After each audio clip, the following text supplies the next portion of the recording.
अस्सलाम वालेकुम वरहमतुल्लाहि वबरकातुहू। जी, आज हम आपके लिए एक और वीडियो लेके आए हैं। एक और जो कतर गवर्नमेंट ने एक और अमेंडमेंट की है, वो आपके साथ शेयर करेंगे। तो वो ये है कि कतर ने अब जो भी कतर के अंदर विज़िटर आएगा उसके लिए इंश्योरेंस लाजिम करार कर दी है। पहले था कि विज़िटर के लिए आते थे लोग, उनके लिए कोई इंश्योरेंस नहीं थी, जैसे कि यूरोप या इन कंट्रीज़ में जाने के लिए आपको इंश्योरेंस लाजम करवानी पड़ती थी। तो अब कतर ने भी ये रूल पास कर दिया है, लॉ बना दिया है। तो उस लॉ के मुताबिक अब आपको जो भी कतर के अंदर विज़िटर आएगा विज़िट करने के लिए कतर को, तो उसको जो इंश्योरेंस है वो लाजम करवानी पड़ेगी। लेकिन इंश्योरेंस जो रजिस्टर्ड कंपनियां हैं उनके थ्रू होएगी। वो कंपनियां कौन सी हैं, आइए वो देखते हैं। The ministry of public health MOPH has announced that the implementation of the first phase of the mandatory health insurance scheme in Qatar will begin on February 1, 2023। जो कतर के अंदर इन्होंने शुरू की है और ये कब से लागू की जाएगी, कब से स्टार्ट की जाएगी, 1 फरवरी 2023 में 23 से ये शुरू है। अब उसके लिए जो भी नए विज़िटर्स आएंगे उनके लिए ये कंपलसरी है। With all visitors to Qatar required to have a health insurance policy, आपको करवानी पड़ेगी, उनके लिए लाजम है। This is in accordance with the law number 22, इनका लॉ है लॉ नंबर 22 ऑफ 2021 का regarding the regulation of health care service within Qatar, which stipulates that all visitors shall be covered by the mandatory health insurance scheme.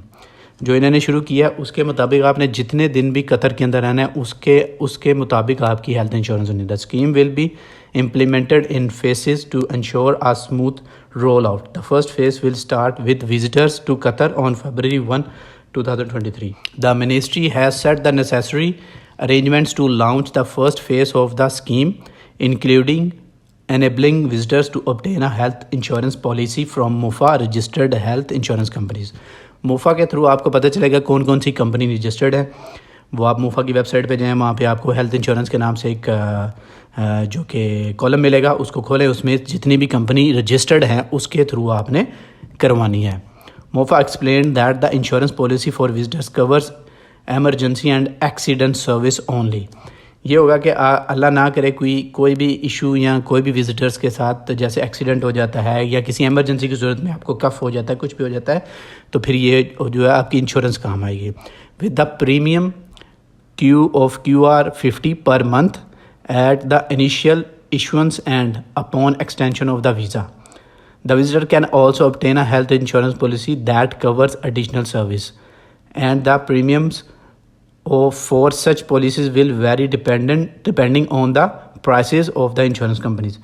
जो insurance company है उनकी prices different हैं, लेकिन जो ये start होगी 50 QR यानी 50 QR से ये स्टार्ट होगी। पाकिस्तान का कोई तकरीबन बनता है 2700-2800 यानी 3000 तक का बनता है।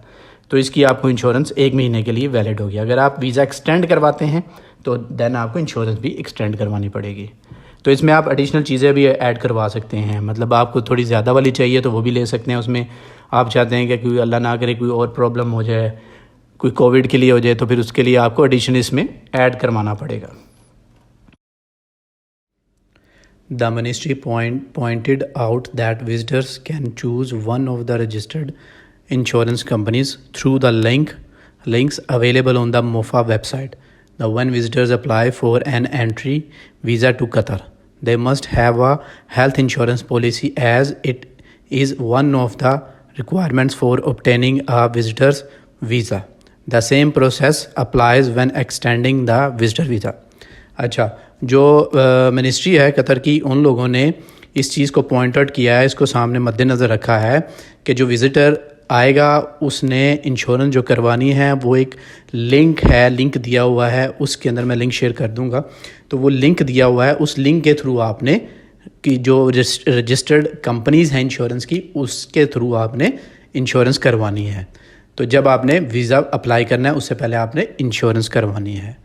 फिर उसके बाद अगर आपने एक्सटेंड करना है वीज़ा, और उसी के थ्रू जो आपका वीज़ा भी एक्सटेंड होगा और आपकी इंश्योरेंस भी एक्सटेंड होगी। MOFA indicated that for visitors who hold international health insurance, the insurance policy must include Qatar, be valid during their stay in Qatar, in the country, and issued by one of the insurance companies approved in Qatar. अच्छा, MOFA ने क्या किया है, उन्होंने indicate किया है कि जो विज़िटर हैं बाहर से आते हैं, इंटरनेशनल विज़िटर्स जो होते हैं, बाहर से दूसरे मुल्कों से आते हैं विज़िटर्स, उनके पास अगर उन्होंने अपने मुल्क से जो रजिस्टर्ड अपने मुल्क की जो कंट्री है उससे करवाई हुई है, लेकिन आपने ये लिंक भी देखना है कि वो जो कंपनी आपके मुल्क में रजिस्टर्ड है वो कतर के साथ लिंक्ड है कि नहीं है, क्योंकि ये इंश्योरेंस कंपनीज आपस में मुल्कों की कंट्रीज़ के साथ लिंक्ड होती हैं। The scheme aims to regulate health insurance and ensure continuous improvement and accessibility of the population to health care service through an effective and sustainable health care system and no regulate health care expenditure। तो ये चीज़ को मद्देनज़र रखा गया है इस scheme जो ये बनाएगी इस वजह से ये कि अगर कोई दूसरे मुल्क से आता है तो वो उस कंट्री के ऊपर एक बजट आ जाता है कि आपके पास इंश्योरेंस भी नहीं है, कुछ भी नहीं है, आपके पास हेल्थ कार्ड नहीं है, तो अब वो सारा बर्डन उस कंट्री पे आ जाता है। इस वजह से उन्होंने एक चीज़ बीच में रखी है कि आप इंश्योरेंस करवाएं ताकि जो भी हो आप अपनी इंश्योरेंस कंपनी से क्लेम करें। तो ये था जी एक छोटा सा ओवरव्यू जो 1 फरवरी 2023 में कतर गवर्नमेंट ने अनाउंस की है हेल्थ इंश्योरेंस स्कीम। तो कोई भी विज़िट के लिए कतर आना चाहता है तो you have to take insurance from registered companies from मोफा वेबसाइट। तो आपको उस रजिस्टर्ड वेबसाइट के ऊपर जाके करके फिर आपको आना है।